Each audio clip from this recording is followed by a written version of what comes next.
এমন একটা জায়গায় আসলে কেই না আসতেছে বলেন, যে ধরেন দুনিয়াতে অনেক প্রেশার, একদম ফ্যামিলি টেনশন, টাকা পয়সার টেনশন, জবের টেনশন, সব কিছু নিয়ে একটা পরিপূর্ণ একটা টেনশনের মধ্যে লাইফ কাটাইতেছেন।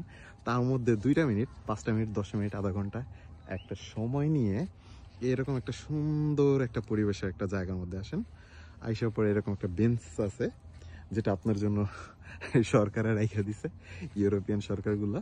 তো আসেন, আইসা বইসা কিছুটা সময় কাটান, দেখবেন কিছুক্ষণ পরে বুম, মানে মনটা ভালো হয়ে যাবে, খুব ভালো লাগবে। আর মনে হবে একদম রিল্যাক্স একটা শান্তির জায়গা। দেখছেন গাছের পাতাগুলো, শরৎকাল চলতেছে যে কারণে গাছের পাতাগুলো পুরো পুরো সব, আর কি সুন্দর লাল লাল অবস্থা। খুব সুন্দর লাগতেছে জায়গাটা, তাই না? হ্যাঁ, আমার সাথে কি একমত এমন একটা জায়গায় বসার জন্য। নেক্সট আরেকটা ভিডিওতে দেখা হবে। আল্লাহ হাফেজ।